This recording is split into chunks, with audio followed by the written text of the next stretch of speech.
Welcome to Lock and Key Unlocked, a podcast about Joe Hill and Gabriel Rodriguez's comic book Lock and Key and the upcoming Netflix series that is approaching so fast, faster than a coyote tracking you down. I'm Alex. I'm Justin. I am locked and keyed and ready to go.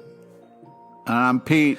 And we are going to be talking about the third volume of Lock and Key, the comic book series, Crown of Shadows. This is published by IDW, written by Joe Hill, art by Gabriel Rodriguez, colors by Jay Photos, and letters by Robbie Robbins. Now, as we've done in the previous episodes, I'll mention this again, we are going to be doing spoilers for Crown of Shadows and the comic book series Lock and Key.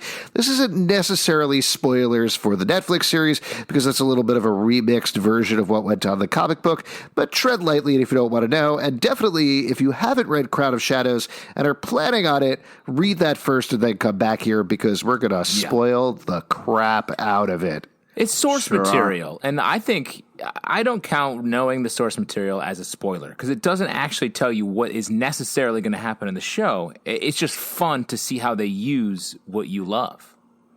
Yeah, it'll be interesting. I still stand behind my thing that they're going to just video record the pages of Lock and Key. Well, that's how most book-to-screen adaptations happen, such as The Witcher was the only thing that I could think of offhand. Yeah. Oh, wow. No, you're clearly a literate person, and you said The Witcher, which I believe is a video game? I think it's a video game. It was a series of Polish books first, before it was a video game. But the Netflix series is... How about Little Women, Alex? How about Little Women? Nah, yeah, Alex, how about Little Women? Is that good? I haven't played that one yet. What is that for, Xbox? All the characters are playable. It's really I hope super fun. I'm so close to unlocking Joe. Yeah. Oh, man. Wait, she's a wild card. You never know what's going to happen until you know. So, as usual here, I'm going to start off with a couple of notes about Crown of Shadows, but I wanted to clear the air about something first. Pete, before we get into an argument like we did the last time, have you read any interviews or watched any 2-minute and 21-second clips online of Joe Hill and Gabriel Rodriguez being interviewed by IDW talking about Crown of Shadows? Just want to check. Goddamn right I did. Oh, great. I'm going to talk about it the whole time. Well, hey, Pete, real quick, what gift did you see that you're going to quote from for this whole podcast? Mainly Baby Yoda gifts. Yes. So I will say we kind of threw ourselves under the bus last episode saying how we didn't quote our sources. So I did go back. There's a really good, really, really long, like crazy long piece about Joe Hill and Gabriel Rodriguez that's on a site called Women Write About Comics. The headline is 10 Years of Lock and Key, the creators on the journey so far. And it's from a panel that they did, and this was crazy to me. Like, I skimmed past this part of the intro and read the stuff with the interview. It was from a panel, and then afterwards the writer caught up with him and chatted with him a little bit. But it was from the Emirates Airline Festival of Literature in Dubai. Which I'm kind of pissed we weren't invited to that, to be honest. I feel like we might have been. You know, those are the kind of things that once you get there, it's totally worth it. So you're saying we got an invite, but it probably went directly to spam because they're like, hello, I am a prince of Dubai, and you must come to my festival of literature. We will pay $1 million. Well, too bad we missed out. It's literally the biggest mistake of our lives. So definitely check that out because it's great, and there's a lot of really fascinating information as Joe and Gabe talk more about their comic books. Put some goddamn respect on his name. Never. I never will. A couple of notes about Crown of Shadows, though. It was originally released between November 11th, 2009 and July 14th, 2010. We talked a little bit about the awards. Oh, Pete is raising his finger, his little wormy finger, just poking it up there. I just want to, it's gross. I just wanted to say, Gabriel in the 2-minute and change interview did talk about how this, and I didn't really kind of pick up on it as much the first time reading it because so much action happens in this. But he talked about how heartbreaking this specific trade was, and kind of rereading it, I found that very much to be true. I won't be satisfied until you remake this video playing both Joe and Gabriel, and we release it in our podcast feed. Oh, that would be awesome. We should do it, actually. Could you dress in costumes, Pete? Yep. Excellent. A couple of notes that I wanted to give about this one. There weren't a bunch of background things that I necessarily found like the last two. There are awards we'll be talking about more down the road. But one thing that we haven't really talked about other than the preview episode is the stuff that was going on in the background while they were making the comic book series, which is that the first issue of Lock and Key came out, as Pete knows, beginning of February 2008, because as he talked about, he rereads the series every single year on the same exact date. What date is that, real quick, Pete? The 21st. All right, you got it. God damn it! I feel like I need to be sucked back down to hell or something. I love it when Pete gets a win on Alex. Another trap set. Yes. Got him. So 4 days after that, on February 25th, 2008, right after the first issue debuted, Lock and Key was actually picked up by Dimension Films. It was optioned, and the plan at that point was to create a feature film out of the series. Now, you may or may not know this, but Dimension Films was originally part of Miramax, which was owned by Disney, which was started by two guys who split with Disney and split with Miramax. And then Dimension Films was bought in 2005 by their company, which is called the Weinstein Company. And of course, Very that's notable. Bob and Harvey Weinstein. Come on. I mean, I didn't invent history, Pete. It's just how it worked. So you Why can kind are you of bringing say, this up? well, I'm bringing it up because it's kind of lucky that it fell through. And in fact, the Weinstein Company, Dimension in particular, were facing a lot of financial hardship. Though by February 2010, about midway through when Crown of Shadows was happening, the rights were kicked over to DreamWorks, who bought the rights for Alex Kurtzman and Roberto Orci, excuse me. And I don't know if that's how you pronounce his name, but I'm just going to roll with it, and we'll see where we go to. Soft C. The two of them that you should probably know just about their point of their history, they were mostly writers by this point. They had written the 2009 Star Trek reboot, which is great. They had also written the Transformers films, including just had written Transformers Revenge of the Fallen, everybody's third or fourth favorite Transformer film, I want to say. Yes, definitely. I could walk you through each of those very different plots of those Transformers movies right now. Well, we all know Bumblebee is the best one, so it doesn't matter. Yeah, at this point, Bumblebee had come out. They had produced one feature, which was Eagle Eye in 2008, another one of everybody's favorite movies. But they were looking at this point to produce more projects in addition to Fringe, which is actually a very good series that they had co-created and were working on behind the scenes. So at that point, when they took over, the plan was still to make a feature film, but very soon after that, plans changed. And that's the point that we'll pick up on with the media history, where we talk about the next volume, Keys to the Kingdom. The last thing that I do want to mention, Crown of Shadows is the beginning of Act 2 of Lock and Key, along with Keys to the Kingdom. And unlike the last volume, which was a prologue, 4 issues, and an epilogue, this is essentially 5 issues and an epilogue, though I think they think of them more as one story than the previous volume. I could be wrong about that.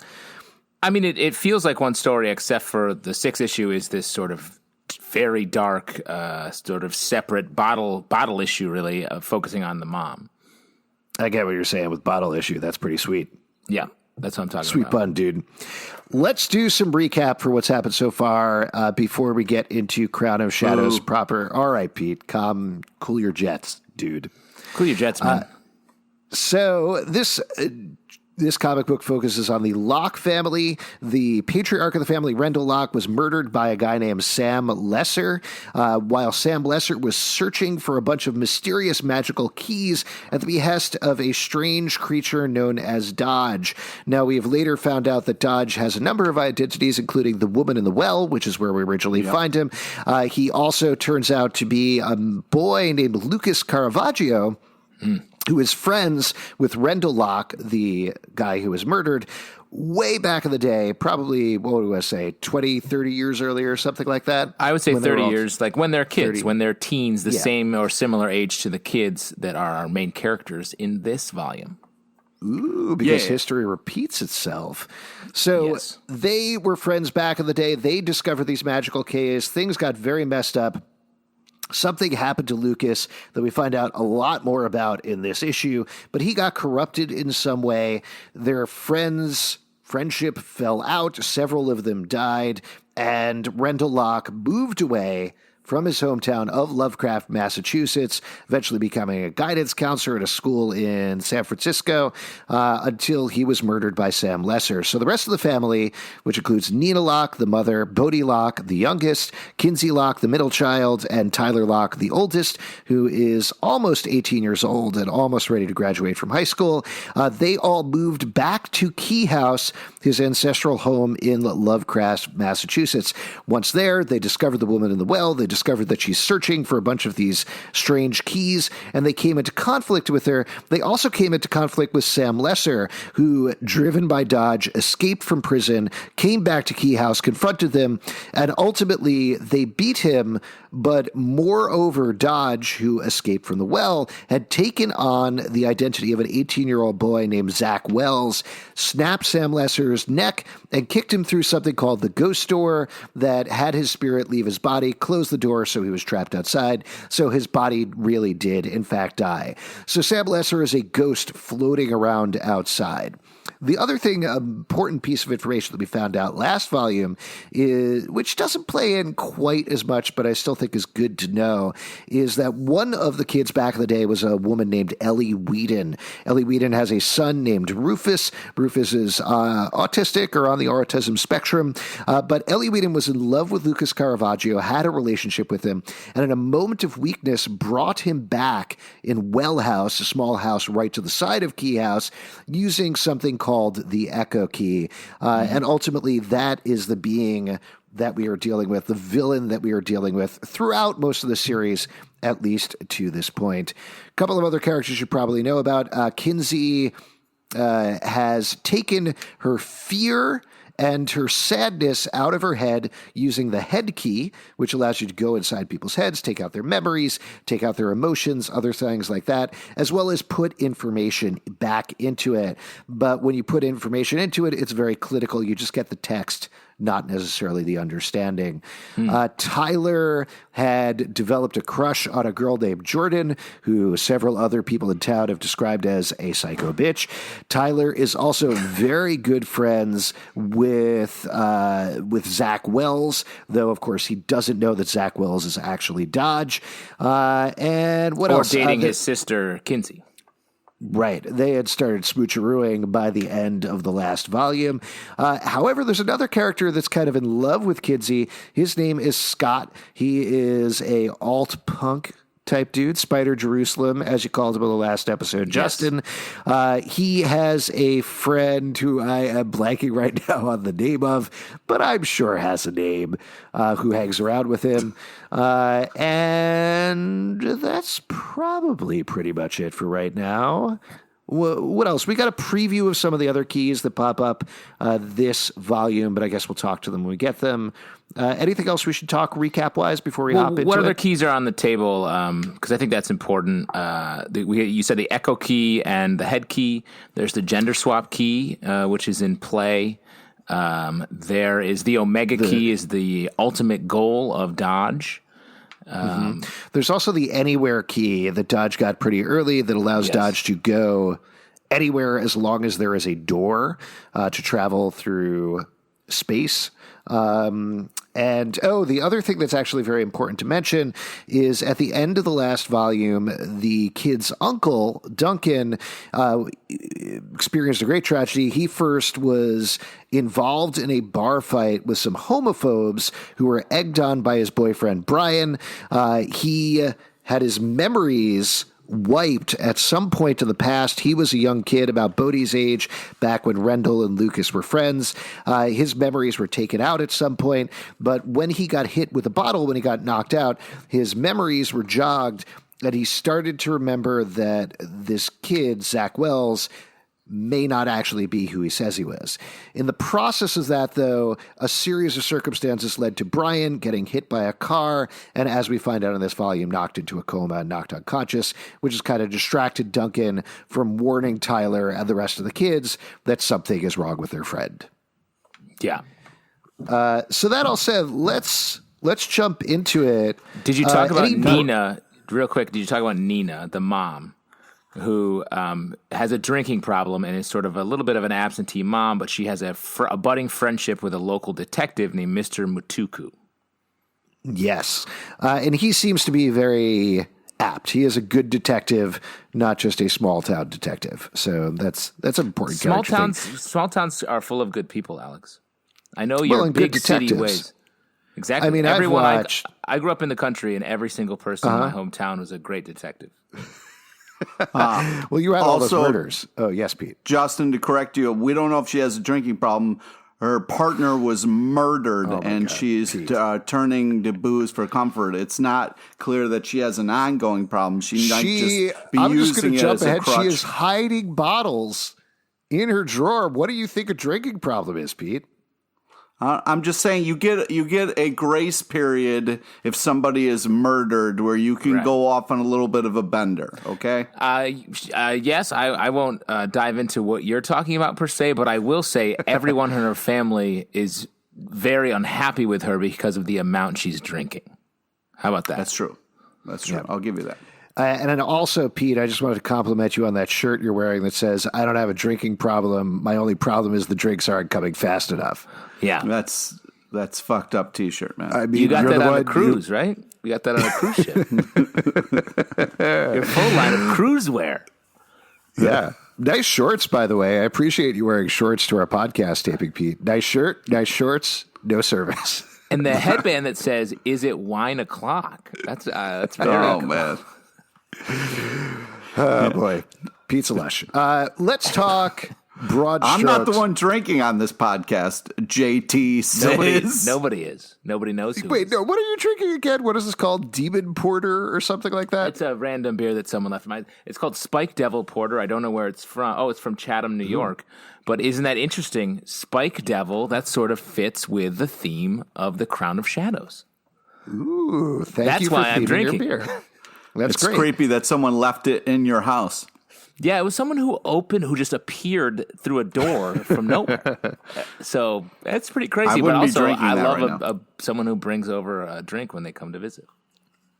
Yeah, always do that. Let's talk broad strokes for Crown of Shadows before we get into the specifics. Since I think it is interesting as we're revisiting this, Justin, I know you said Head Games was your favorite volume. Yes. What was your general take on revisiting this one? Pete, what were you thinking while you were reading this? I was just surprised at how emotional it is. I remember loving the action sequence and how much fun it turns into. And it really does kind of go back to what we were talking about before, where like they really play with your emotions, but there is so much fun in this book, and there is a lot of love and closeness, even though there's so much horror going on as well. We talk a lot on this podcast about how confident Joe and Gabriel were with their creation of this book. And this is where I feel like the rubber hits the road action-wise, and where they start to play with the form of comic books in general. Like we get, there are two issues that are just like, have these great wild action sequences that are just hell yeah, so well made, and you can feel them sort of being like, okay, we've got this story. We're confident in our ability to just tell this story. Let's see if we can play with the form and start to really amp up or elevate the way this book goes. And I think this is when they really first started to do that. Yeah, I think, Pete, correct me if I'm wrong, but I believe they do talk about this actually in the clip, that they felt like they're doing this as a comic book. They're setting up these magic keys. If they didn't ramp up into action at some point, it would have felt wrong to them. So that's definitely what we get in this volume. But at the same time... quote, Alex. Great quote. Thank you so much. Great interview. By the way, Justin, we should invite you sometime. Pete and I get together usually every afternoon, crack open a good Spike Devil Porter, and watch these 2-minute clips of Joe and Gabriel. Wow. You got to chug the whole time the clip's going. That's the hard part. Yeah, it's a drinking game. It's a comic book video interview-based drinking game. I love the idea that you guys get together we try secretly. to race the clips. We try to race the clips with our drinks. Yeah, exactly. Just Every a good time place.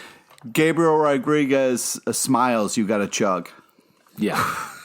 Pete died several weeks ago, by the way. Yeah. Again, Pete talking about how easy it is to not have a drinking problem. So let's jump into this. We did say that the books. Alex has got his book open, so it's time to start. All right. Story time. Wait, what did I do? Flip. I don't know. Flip. I don't know. I don't like. Let me be honest. I don't love those noises. Just from a way of like, you're licking your hand, I guess, when you make that sort of a sandpaper noise. You know what it is? I think I got it right the first time, and every subsequent time it's just been a little too growly, like I've been doing it too much in the back of my throat. I'll work on it. I'll get back to you guys. The first page of this book, I love the first page of this because it immediately sets up the theme they're playing with the shadows in such a simple way. We get these 5 repeating panels of Tyler as he's sleeping. The first panel, there's light coming in from the door. Second panel, we get to see Lucas's shadow. And the last panel, we get to see Nina's shadow as she's drinking. And I love this. Like, it's a simple way of introducing the theme, and I am always so curious with something like this because I know, Gabriel Rodriguez is drawing by hand. Does he redraw every single panel every single time? Does he tweak it through scanning? How does he hit that? Because there's definitely similarities, but it almost feels like it's fresh every single time he goes back to it, If I had to guess, I would think that he does it separate. He redraws it, but I don't know. That is so much work. Yeah, it's really impressive because it's not until I reread it that because the first time reading it, I thought it was just the mom's shadow, because that's who he ends up talking to. But then when I reread it, I was like, oh crap, not the case. Yeah, and speaking of rereading it, like I love rereading this. It's so like, not that I forgot a ton of it, but like the tension is so sharp and like granular that like it really picks you back up, even though you sort of know mostly where the story's going. But you get to notice so many more details on a reread like this. So it really is just, I really loved rereading this. One also nice thing about this opening scene, because we get to see Nina sobbing. She's woken up Tyler. She's telling him about what happened with Duncan and Brian, and she's drinking and drinking. This is the central conflict of this volume that ultimately pays off emotionally in the last issue, which essentially is an epilogue. It's not exactly part of the Crown of Shadows storyline, but Tyler and Nina's relationship reaches a breaking point by the end because of her drinking and because of what she does. And that's such nice structure that you could set that up here right at the beginning, pay that off at the end 6 issues later. That's really good and really emotional. Yeah, and the complicated relationships that they use such a light touch establishing them, and like the way that Tyler clearly cares for his mother, but is also just like, he can't tolerate the way she is, so he just has to sort of very carefully sort of handle her. It's just it's never said, it's just shown, and it's just really smart. One other thing I want to say real quick is that this is the beginning of the second act, and I feel like it's very rare in stories, fantasy stories, or any story really, where the characters are so like behind the story as our main characters are here.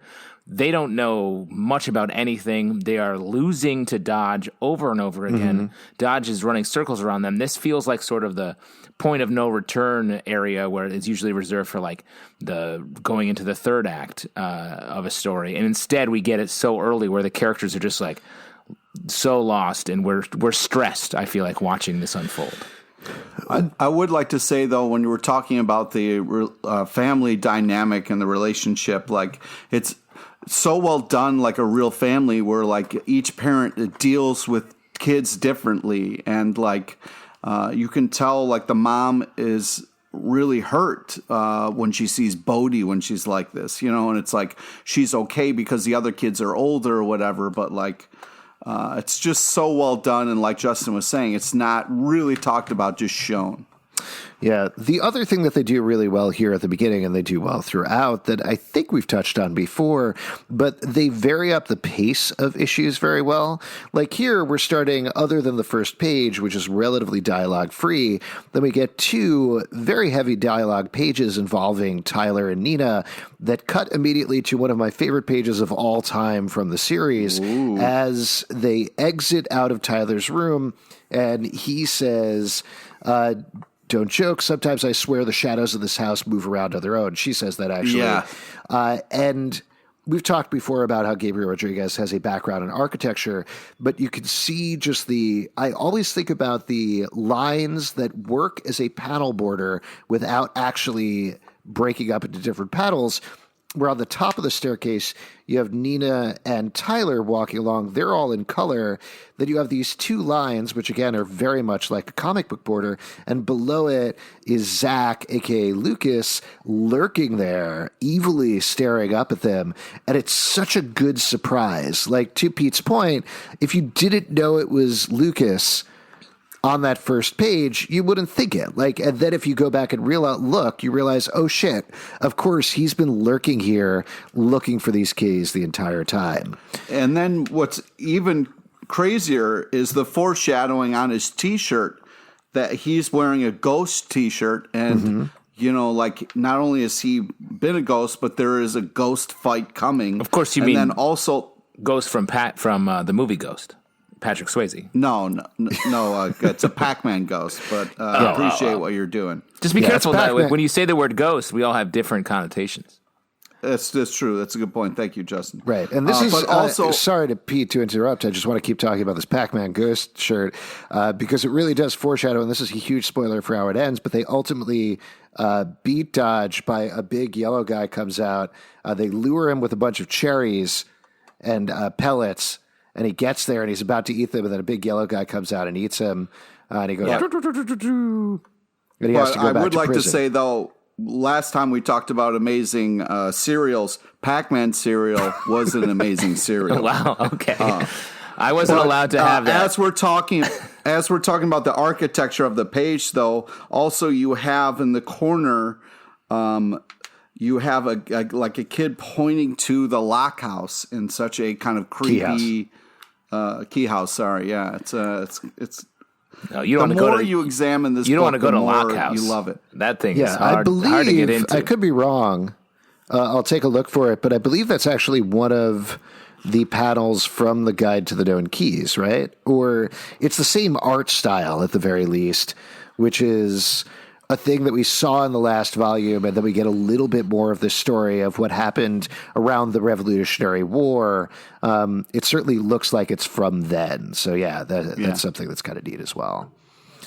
And then we get, right after this big reveal, actually, sorry, I do want to actually seriously say something about the t-shirts, because it did jump out to me that it's such an easy thing in comic books to be like, and here's my color. Like, I am wearing green t-shirt and I am a different character because I'm wearing red t-shirt.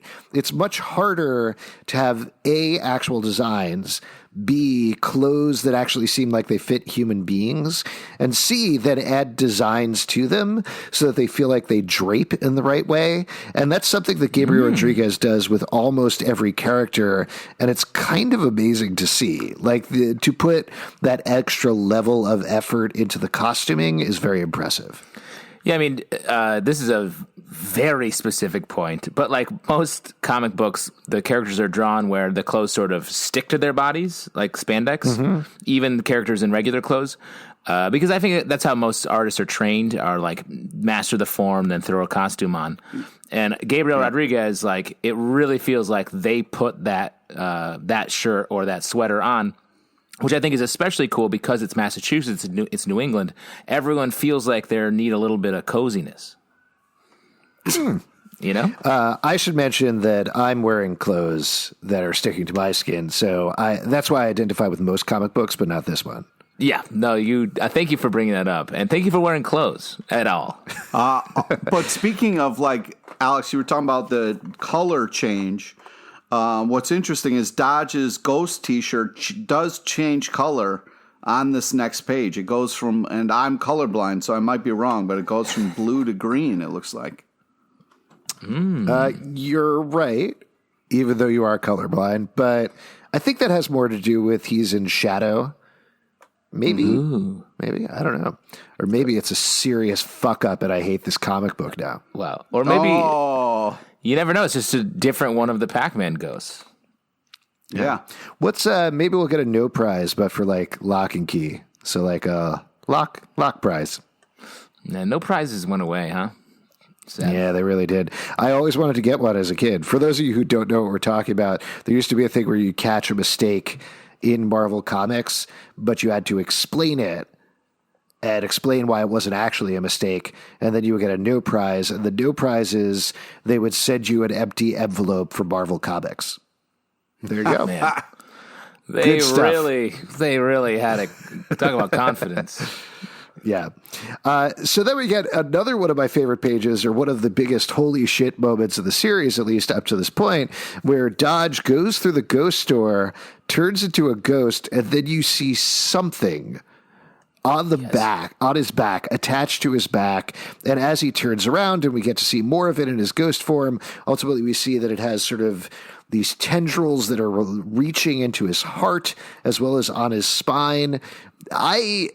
Getting to this page and reading it again, I could still remember the feeling seeing it at the first time. And I even remember us talking about it on the show and being like, what the fuck is happening? What is this thing? What's that stretchy eyeball alien that's hanging out in the back? It kind of it reminds me a little bit of like Blue Beetle's deal. Yeah. Yeah, I think that came later, but... Yeah, and again, like the fact that they have the whole story worked out to such a degree that we just get this little detail here is so cool. And right before this moment, we see Dodge holding all of the keys so far, and I feel like that's that he has. I feel like that's such a scoreboard moment, and it really is like, oh fuck, these Locke kids are not doing good. Well, to your point, I think. It is, yeah. I mean, it is a scoreboard because by the end, they've gotten one or two of the keys back, or multiple keys. I think Dodge by the end has one of them at the end of this volume. Is that right? No. Yep. He has all of them that he has there. But after the fight, they get the Crown of Shadows, and they have I think the head key, but he has the rest of those keys that he has there. Okay. Yeah, but still, I think they're 100% on point with that is our way of keeping track of how up or down everybody is. But the rest of the issue is taken up with not just filling in the blanks in terms of what happened with Sam, how he got together with Dodge, how Dodge first reached out to him. As an Echo, he was able to travel through anywhere that you could Echo, and was promising great things. He even promises to give him a body back if he will just use his ghost powers and find the Omega key for him. But ultimately, Sam is pissed off now, and we get, for the rest of this issue, this amazing ghost fight. They jump back into this new Zack body and fight in it, which again, very incredible fight. But it jumps back and forth, and we get a lot more information about how these ghosts work. They're essentially souls. They can be destroyed. Sam and hurt. Luke and hurt because Sam, by the end of the issue, has multiple scars across his soul. He's lost a hand that he's very tentatively reattached to his body. And Lucas says he's destroyed souls before. But also, it becomes very clear that Lucas needs Sam to find the Omega Key because he can't find it on his own. And the crazy thing, I think, that they do emotionally in this issue so well is that for the first time, you feel bad for Sam. Yeah, I think that is so. The fact that this issue makes you feel sympathy for the horrifying villain of the first arc, and you truly are on his side in this fight, and you're like, are feeling sympathy for him is an amazing turnabout for a story to pull off. Yeah.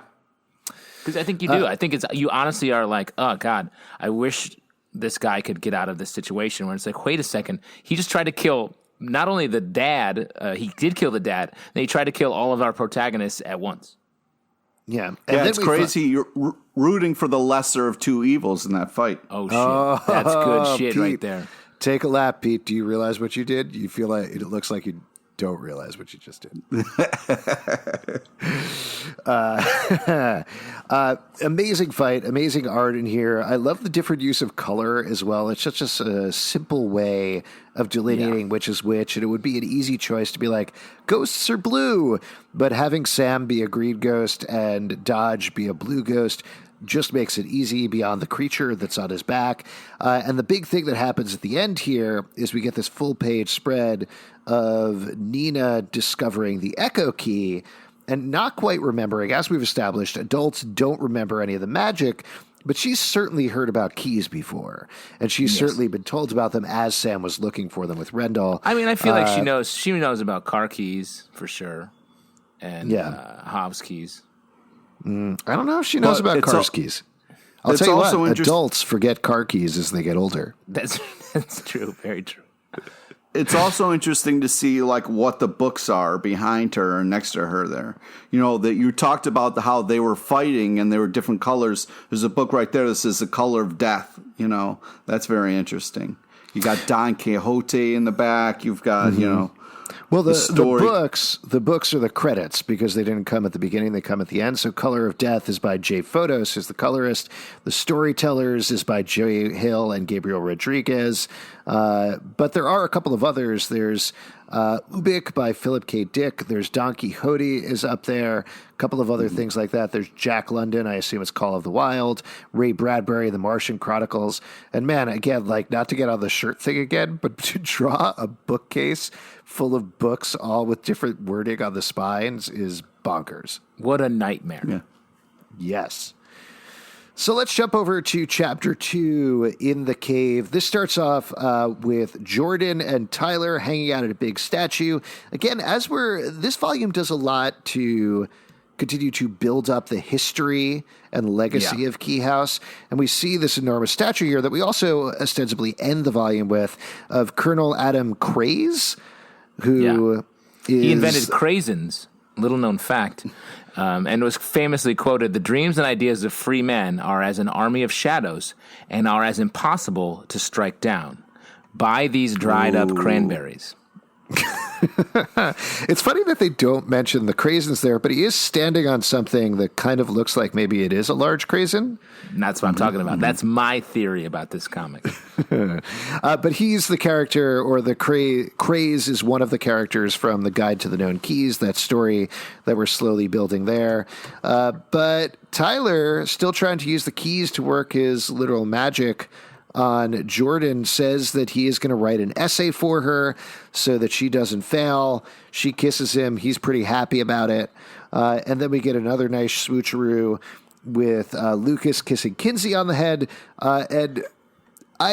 Listen, Scott, I'm curious to hear what you guys think of Scott, because like Scott is such a loser, but I love him so much. And this panel at the end of the page here where he's just popping around the tree. Yeah. Right after Lucas leaves is so much fun. I mean, I feel like Scott is textbook, like, kid that is, like, no one likes in high school, but will grow up and be, like, a very cool adult. And, like, he's, like, the surrogate comic book writer, I feel like, in this. And I think he's great. He's a great character. He's a character that has a distinct voice right out of the gate. And distinct look as well. One thing I want to say about this Tyler Jordan scene, like, I love the panel of him just laying there, like, fully confident in what he's done. And I think the bookend, the other side of this scene that we get in the second to last issue, or the last issue, I forget which, the second to last issue, number 5, is so huge. And we'll talk about it when we get there, but I think that it's a major point in the story. Yeah, I am very curious to get your take on that panel. That's something that, frankly, I wasn't totally sure about, so I'm glad you have an idea about it.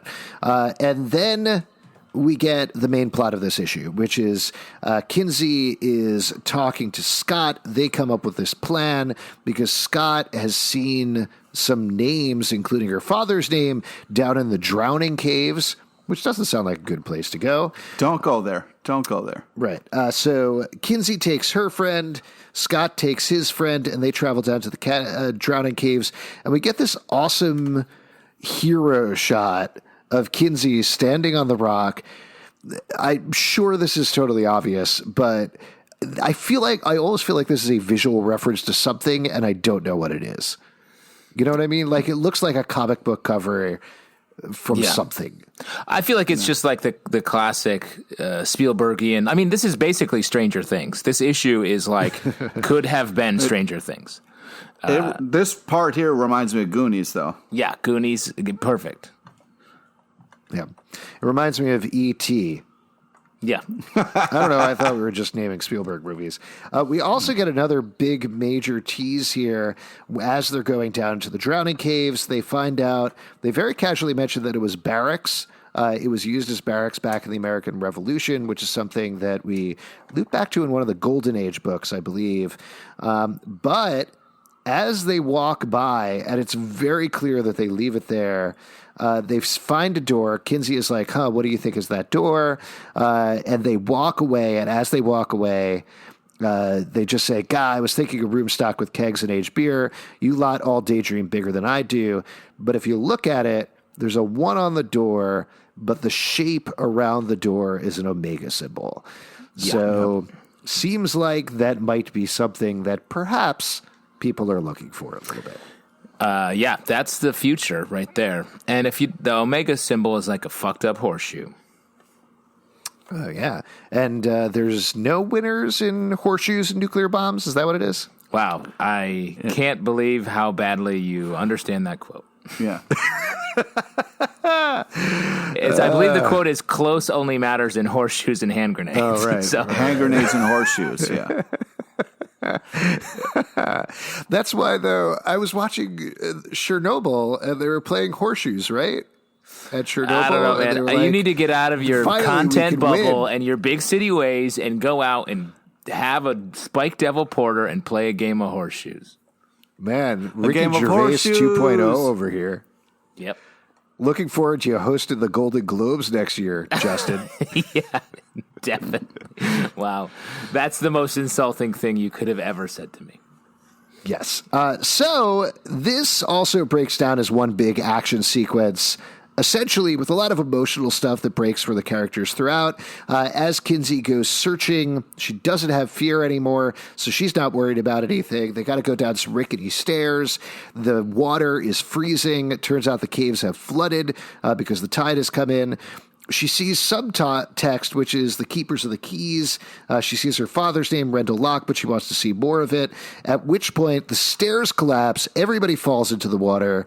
Finally, Kinsey's friend and Scott manage to hang on, but the other friend and Kinsey, using one glow stick, go around the entire cave and find no exit there. Absolutely no escape. God, if somebody got stuck out of those caves, that would just be the death of them.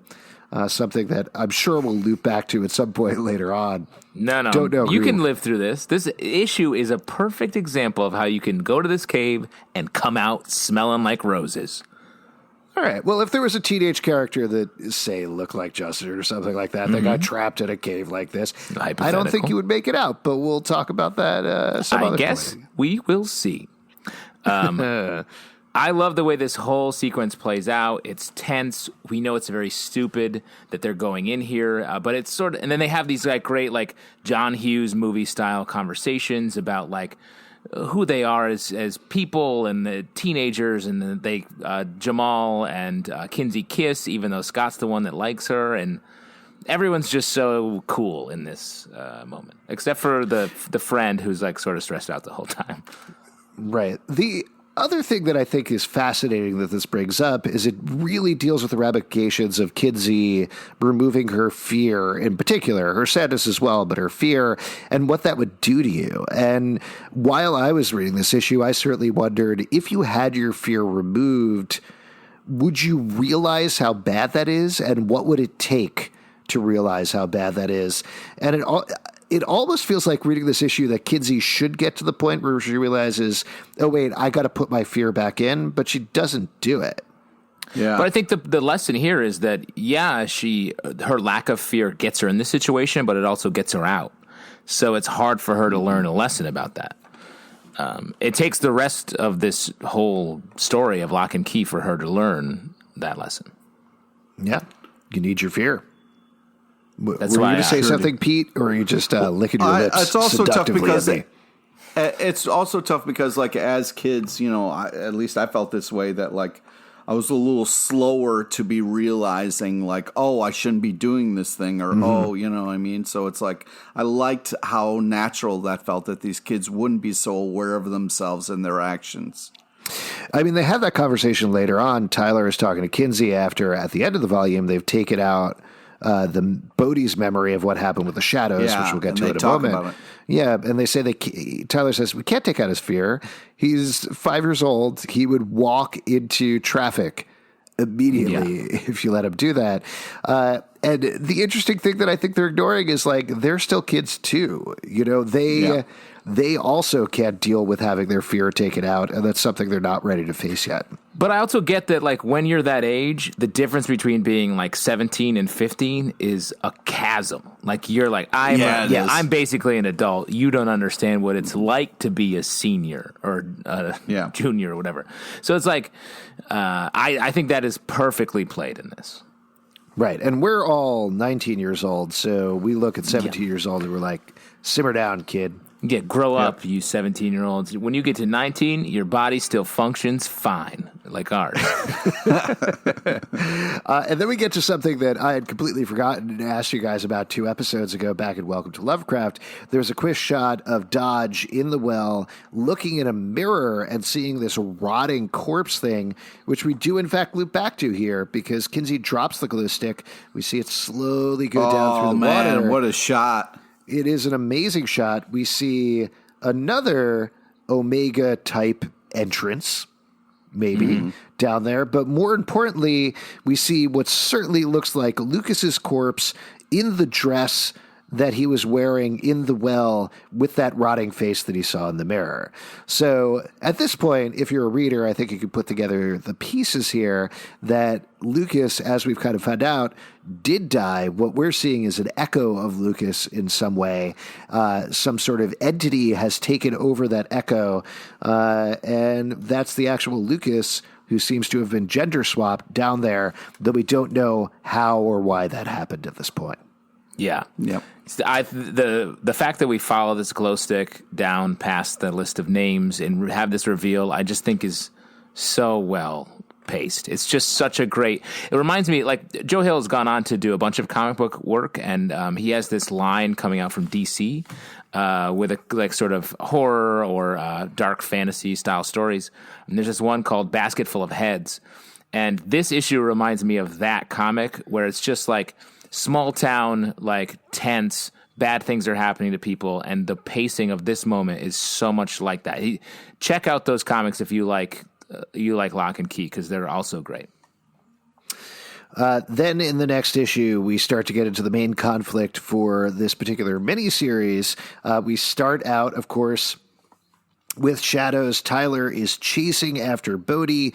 We see his shadowy claws coming after him, and they discover what we later find out is the giant key.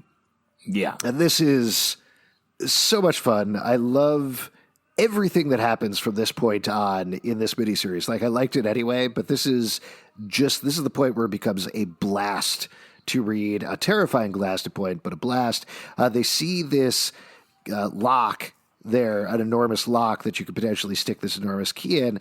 And this is something that I think, to be honest, like, I did not realize the first time when we were reading this through, is that there are actually 2 parts of the magic. This is going to sound so dumb when I say it out loud, but you think about it as like, oh, they're magical keys, but they're also actually magical locks and magical implements and magical doors, and that's part of it as well. Yes. Almost like a lock and a key.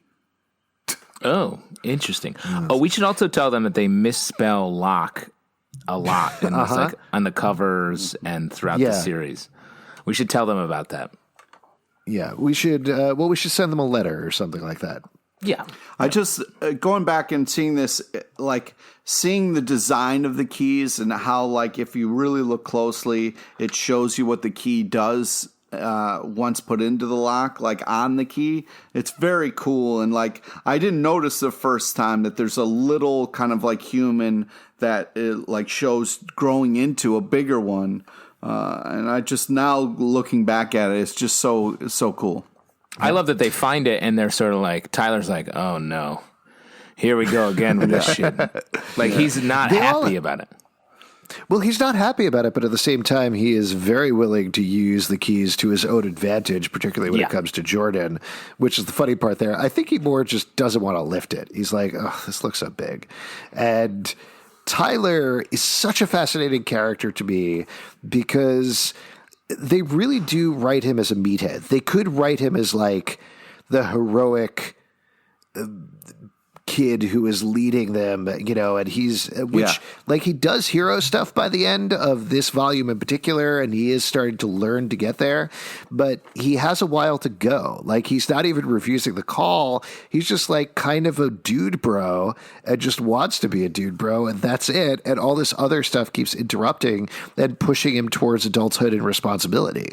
Yeah, I mean, I think that's true. I mean, but he's like depressed. He is a very sensitive and like dealing with a difficult family situation and trying to like be the father figure to these other kids.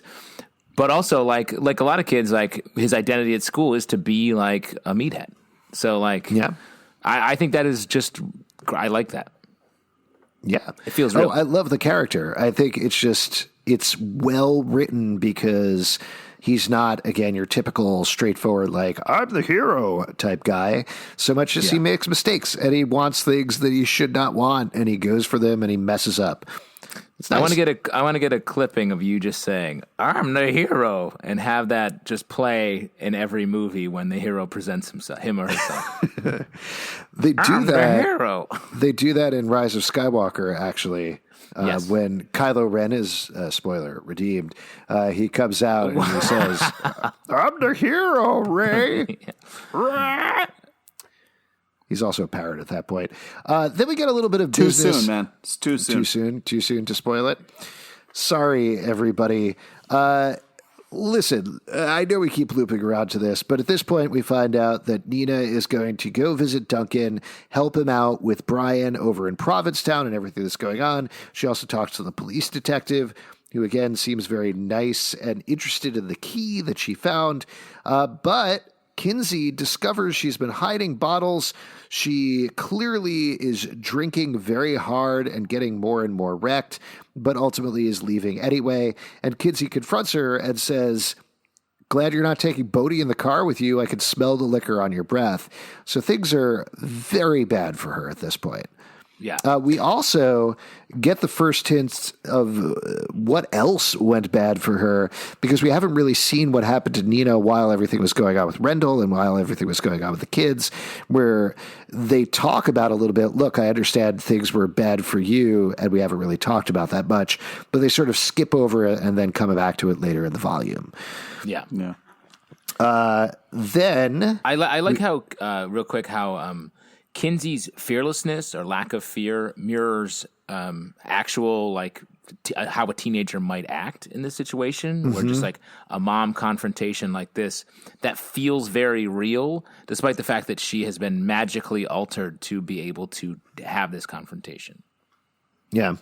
Yeah. Also, there's a fun play on like when Kinsey's holding the bottle and you see the shadow of the mom. Like they were still getting like a lot of like artistically done shadows in these panels.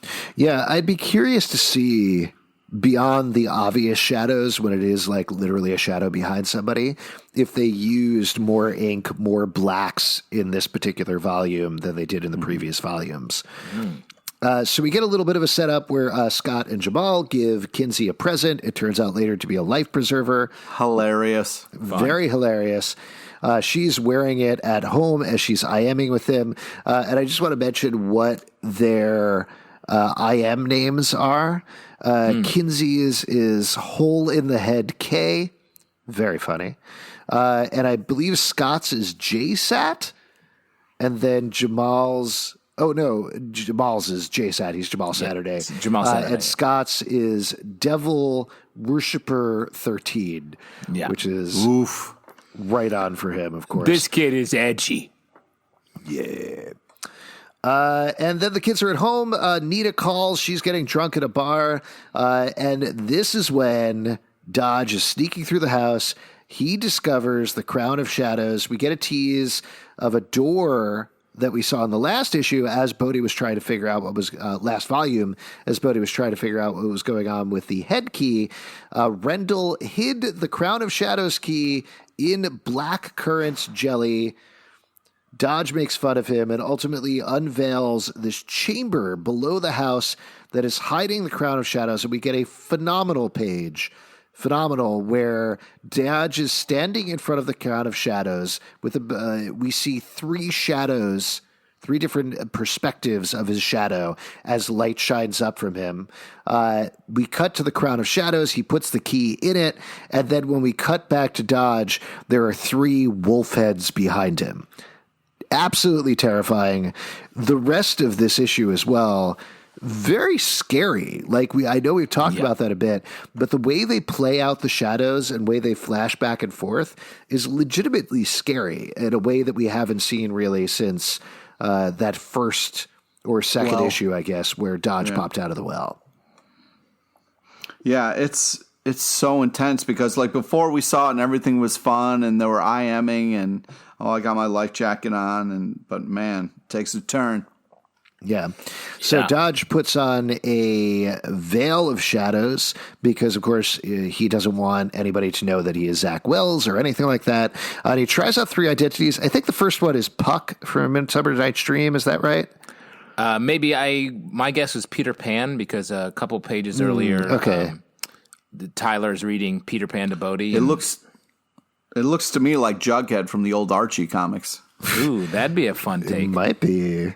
Does he have a shadow burger at any point?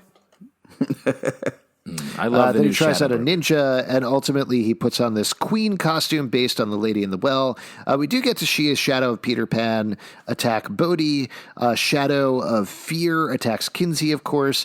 And Tyler is just wandering in, eating some pizza, and there's terrifying bears and killer clowns and a night. Yeah, the clown is the creepiest with the X'd out eyes. I mean, that's just... And I'd rather fight a bear.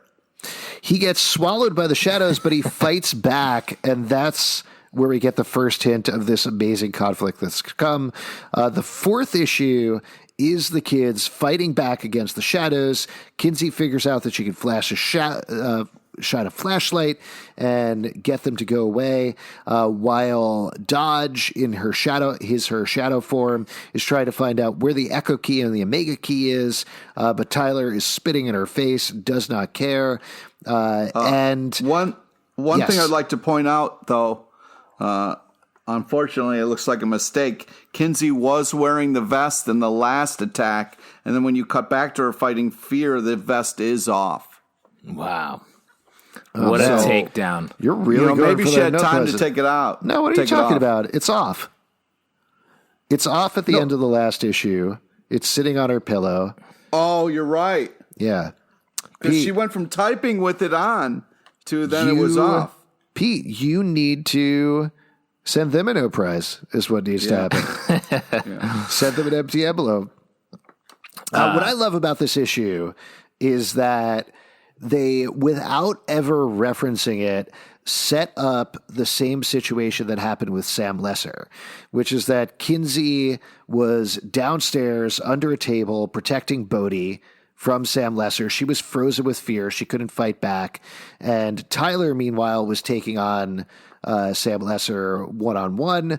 And that's what we get here again, but this time Kinsey is able to flip things around. Bodhi also isn't as scared. He figures out the light thing by shining the refrigerator light on them, but they fight back with the light, and they're not afraid anymore, and I love that. I love that subtle character progression that if you know it, you see it, but if you don't, it's just kind of there and happening in the background. Yeah, they're so resourceful now. They're able to just like make moves. Because of being at Key House. And I love the way that they discover that Kinsey discovers that light beats shadow. is such a beautiful art device for the rest of this issue, where we get to see the panel with the horrifying shadows and then the burst of light, and that repeats, and it's just so nice to see. Yeah. And ultimately, the police detective almost comes up. Classic horror setup. He is right at the door. He is about to come Die in. Hard. Die Hard? That's your reference? Yeah, because, the police drives up and is about to, drives away, and, you got to throw a body at him to get his attention. Oh, right. In this case, they throw a pot, but it doesn't actually work because he's listening to the radio. But the shadows take the memory out of his head. He doesn't remember why he was going there or anything like that. They're all an extension of Dodge. And ultimately, Dodge is like, you know what? Kinsey clearly knows where the key is. I'm going to join all the shadows together, and I'm going to go after Kinsey and Bodhi, which frees Tyler, which is Dodge's big mistake here. And I think to your point you were making earlier, Justin, this is the point where it turns around. This is the point where they figure out how to fight back. And it's because ultimately, I would say Dodge is improvising too much. Yeah. Well, I mean, Dodge loses a key at the top of this arc. Like, they're just, these mistakes are starting to compound despite all the success that he's having. So it's really nice to see the villain both succeeding and failing as opposed to a much more predictable, like, succeeding all the time and then suddenly failing. Yeah. There's also a lovely pair of panels that happen towards the end of this issue as Bodhi and Kinsey are fleeing once Dodge has pulled all the shadows together, where they're running down the stairs past a bench, which we do get to see later on as well. I think Tyler and Kinsey are sitting on it and chatting about Bodhi. They run past it, and we see the same framing of the panel, but Bodhi and Kinsey are almost out of frame. They're running forward. They're getting away. And in the background, in the upper right corner, we see this horrifying wolf's head shadow sticking out that's enormous and gigantic, and we get a tease of what's to come. So fantastic. And at the same time as they're hiding, we get this action montage of Tyler pulling out the giant key, putting it in. We see a glow of light, the opposite of shadow, of course, break through key house. A hand reaches through. And as he teased, we didn't mention this, but Tyler, again, a very nice, subtle setup, but he said something about I'm bigger than you and I'm going to kick your ass to Dodge earlier on in the issue. And he comes out and we get a full page splash of him enormous saying, "Hey, Dogface, can't say I didn't warn you." And that's where he ends the issue. Phenomenal. Badass. Such a great line, badass thing to say. But also, I really want to, the fact that you see the, the key house, and then there's just this light that shines down the side of it, and then you just get a little hand, or you think it's huge, but it's and then you get to see him enormous. Such great panel design to save the reveal for when it's the real kind of fight time was such a cool thing, because if you would have saw it opening in half of them, it wouldn't have been as powerful or whatever, but the way that they did that and the pacing Justin was talking about, it's really just unbelievable. Now, then we get to issue 5, which, Justin, correct me if I'm wrong, but I believe you said is one of your favorite issues of the book, right? Yeah, I think maybe Pete as well. This issue is just the nonstop, the epic splash page action of it, and just the fact that they just drop out of, they don't need anything else to tell the story besides these huge splash pages. And it's not all just the action. We get to see these reaction shots from Kinsey and Bodhi and all these very comic booky moments, while at the same time never losing a step with this sort of dark fantasy story they're telling. Is just It's great because it's if I, a younger me was in charge of a comic book, I feel why do we have to wait so long for a fight, or why do we have to wait so long for a splash page?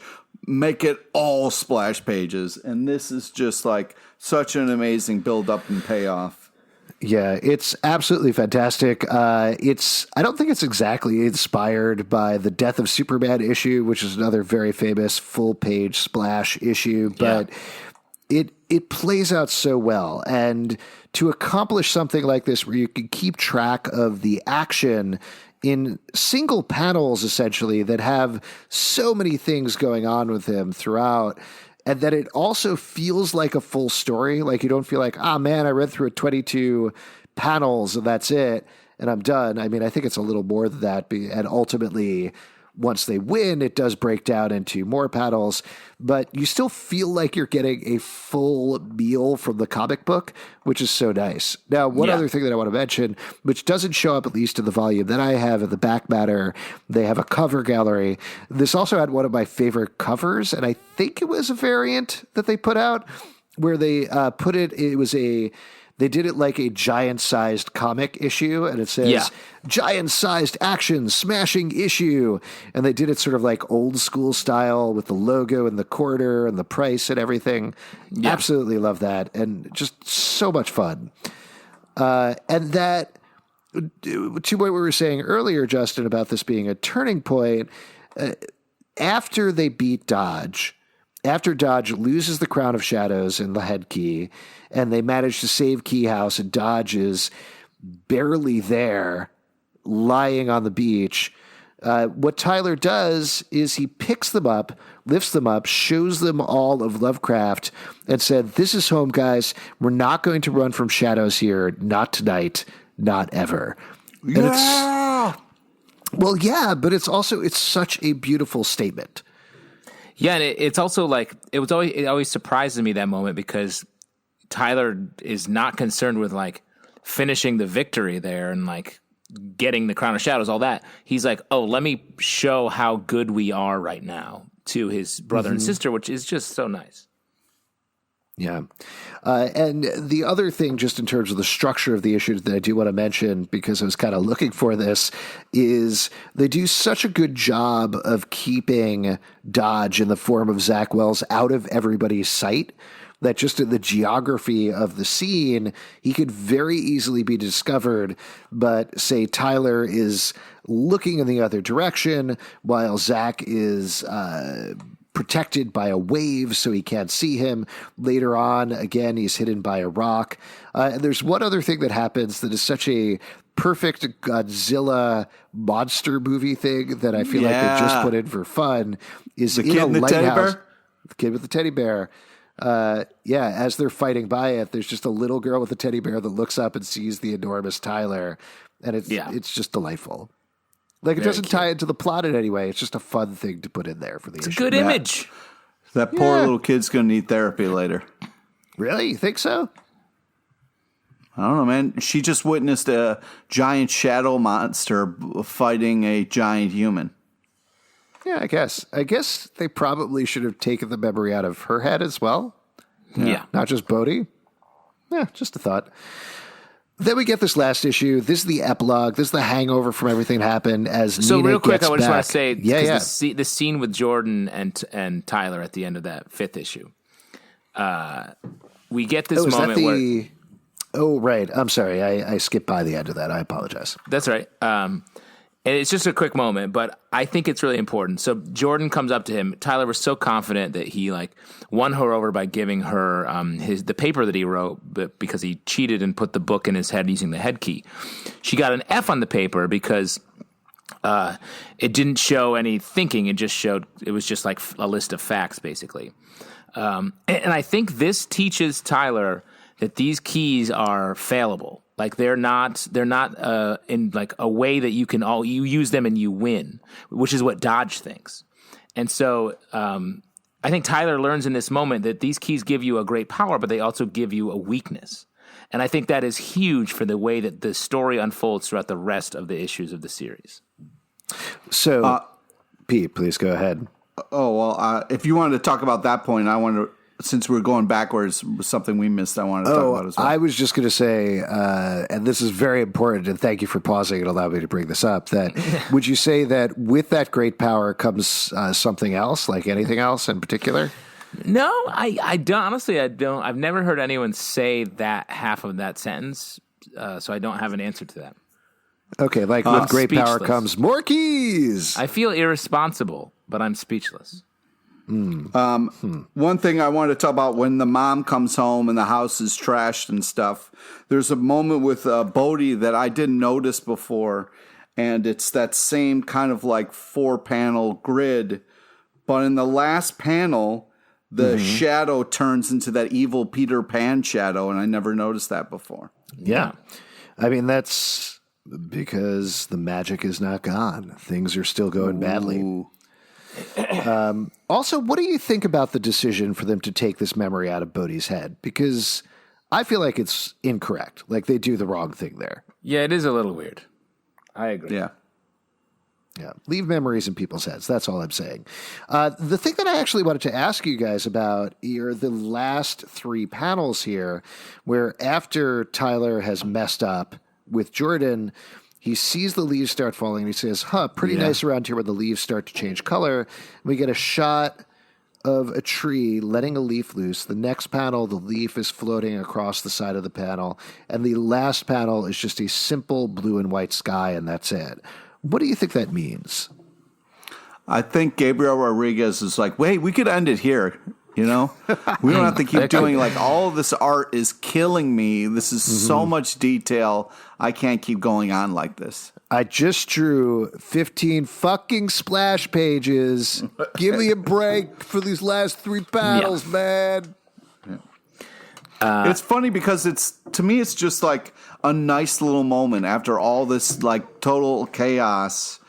And he's just like stopping and enjoying the beauty of nature. And then it's just like the camera kind of like pans up a little bit and we kind of get to enjoy it too.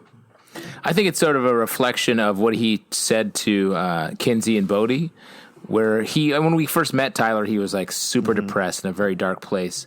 And then he just had this epic fight and won. And he's like, you know what? I do feel comfortable here, despite all this insanity. And the fact that I just blew it with this girl that I like.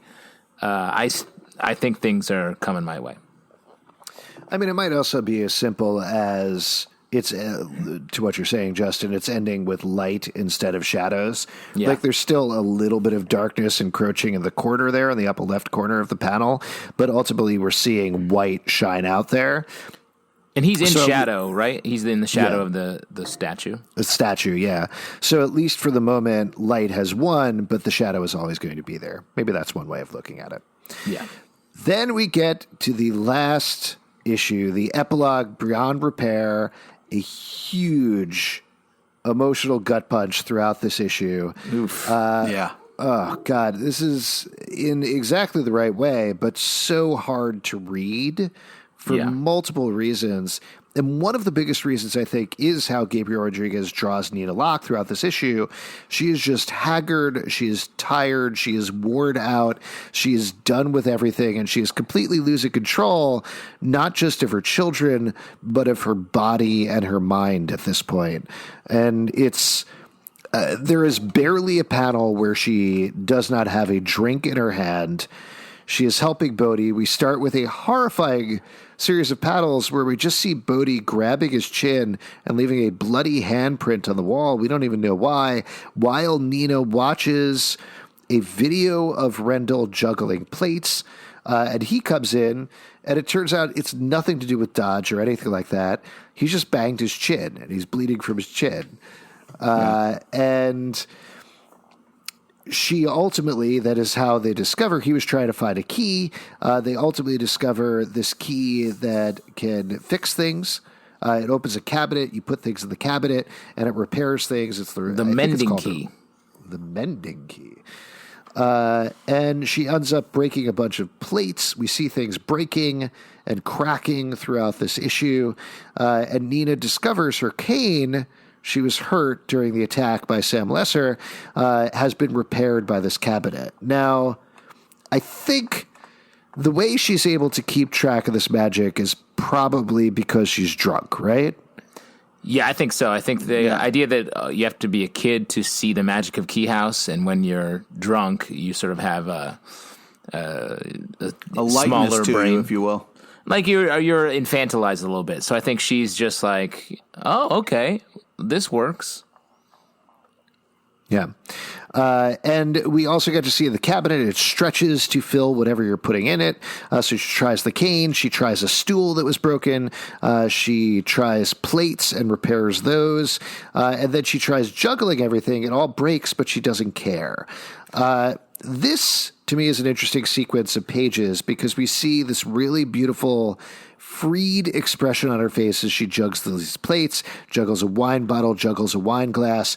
And the next panel, everything is breaking around her. She says, "Go ahead and smash, you fuckers.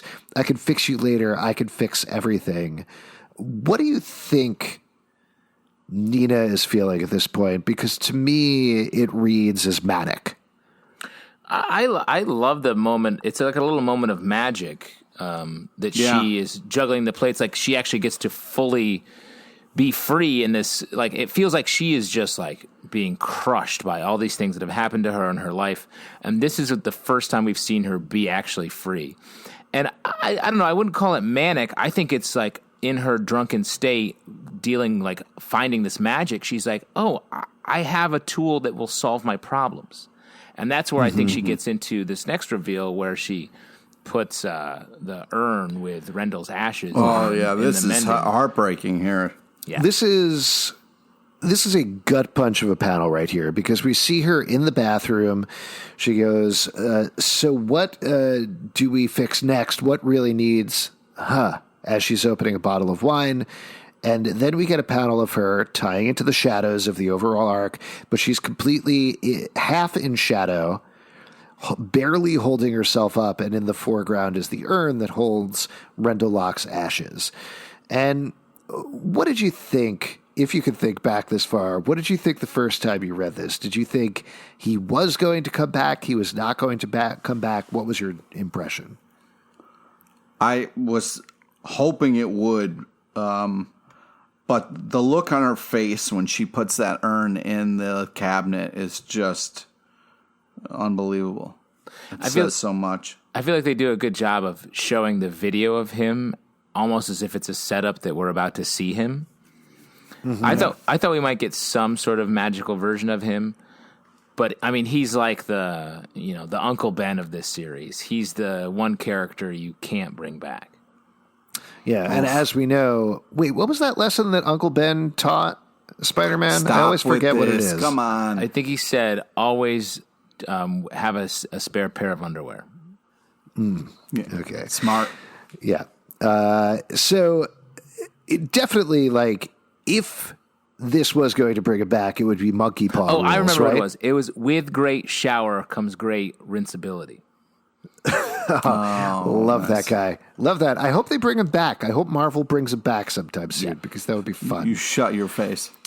So yes, all of the facial acting that they do, that Gabriel Rodriguez does here, is absolutely heartbreaking and awful. She thinks maybe the urn is going to take longer, and then we get an excruciatingly rock bottom point for Nina, where she's dressing in sexy lingerie. She thinks she sees him back, goes up, rubs the back of his head, but it turns out to be Tyler, which is horrifying. Horrifying. Horrifying. He shoves her. They fight. The urn breaks on the floor, and then she slaps Kinsey, and all of this keeps happening, and it just gets worse and worse. This is... You feel for Nina the entire time, but it's so clear this is the absolute lowest she can go. Yeah, it is truly this issue is such a dark, sad way to end this arc. It's crazy to me that they did it this way, but it's great. Well, but also gives you a little hope right at the end, though. I don't know. Yeah. The end reveal we're about to talk about is, to me, it's more stressful. I'm like, you have to hide this key. To say what it is, they find the Omega key in their father's ashes. Oh. Yeah. And I agree. That is absolutely hard. Oh, go ahead, Pete.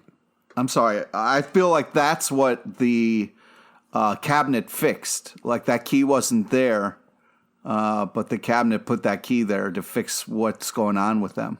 Oh, that's interesting. Interesting. I take it, my takeaway from reading that at the end of that, them finding the Omega key is like, oh my God, this is the thing that Dodge has wanted this entire time. The one thing keeping them safe at this point is they have no idea what it is or where to find it or anything. And now they know. And now they need to keep that key safe. They need to keep that information away. they are utterly screwed. Yeah, that's what I thought too. Is such a tense, and I love the way that they've established what the Omega Key looks like without talking about it. So it's just a visual reveal in this moment. So great. And one thing I want to say that we haven't talked about before is the recap page of this series. Each issue is so good. I love it. And it reminds me of Battlestar Galactica's recap before they went into every episode. It's just like so concise, so smart. Really. Oh, how are you reading this? Because I'm reading it in the collective volumes. That's how I'm going back. Are you reading the individual issues? I am, yes. Oh, okay. I forgot about this. How do they do it? It's like one page, and it's almost like it's very poetically told. It's all in black and white, and it's like it explains Key House. And it's like they need to. I don't have it in front of me, but they need to collect the keys to survive. And like you see a bunch of keys that you don't know what they mean yet. Like it's a picture of Dodge. Like it is just really well done.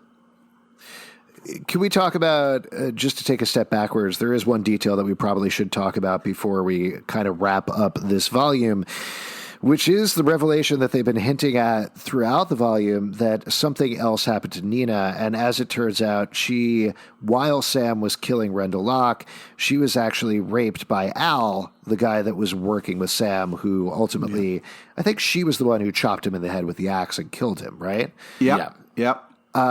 This is awful. This adds an extra layer to everything. I don't know how to feel about this. I feel like this went by me the first time I read it, and it wasn't until reading it this time that I really picked up on it. And it's a rough revelation. What's your take on it? Yeah, I mean, agree. Like, especially like just someone who's been crushed so hard to then throw this additional horrifying detail on there is it's horrible. Also, it helps explain why she's maybe hitting the sauce so hard. Well, I mean, she'd be well justified to do it if it was just Rendell being killed.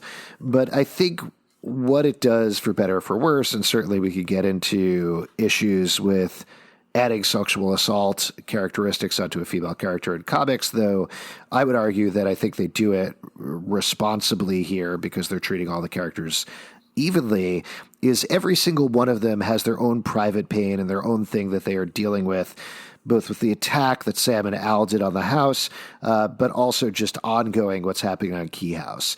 So ultimately, in order to beat Dodge, they're all going to have to work together and come back together as a family. They were split apart by what happened. But like we've discussed, Tyler has his own thing. Kinsey has her own thing. Bodhi probably has something that we haven't really dealt with it yet. And Nina certainly has their own thing. And I think that's what that clarifies there, because we've been very focused on the kids, but now we understand how Nina is part of this as well. Yeah. Yeah. All right, that all out of the way. Before we wrap up here, let's unlock our key moments for this volume. What is the key moment for you? I can start on this one. I would say we've talked about it already, but that scene on the staircase, that one pager, I think about that all the time, with Dodge hiding below, mostly in shadow, with Nina and Tyler up above. It is a absolutely wonderful one-page spread that I think is so well done. And the second page that I think of after the one of Dodge emerging from the well when I think about the series. Nice. Justin, what about you? Got a key moment? My key moment is just Tyler emerging as a hero. Both, I guess it's sort of two moments. Both he takes the power of the giant key and wins. They finally carve out a real win for the Locke family when they haven't really had that yet. And then I just mentioned it. The second revelation that these keys are powerful, but there is they aren't all powerful, and I think that is what eventually saves him in the end. Yeah, Pete, what about you? Key moment.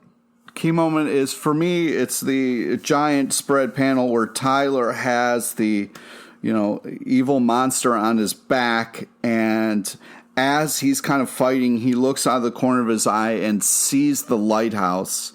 And just this moment of, even when the things look bad, he's still seeing the light, and there is still hope. And I feel like that giant page, really kind of sums up, there's so much they're dealing with, so much that's on their back, and there's so much, but they're still smart enough to kind of see the light and fight for it. All right. If you would like to support our show, patreon.com/comic book club. Also, we do a live show every Tuesday night at 7 p.m. at the People's Improv Theater Loft in New York. Come on by. We would love to chat with you about Lock and Key. A couple of places socially you can check us out. Lock and Key Pod on Twitter, on Instagram, and on Facebook. Also, iTunes, Android, Spotify, and Stitcher, or the app of your choice to subscribe or listen to the podcast. Please do comment also on iTunes. That really helps us out a whole lot. comicbookclublive.com for this podcast and more. And remember, with great power comes great shots, right? It Did I is get it right? wine o'clock, according to Pete's visor.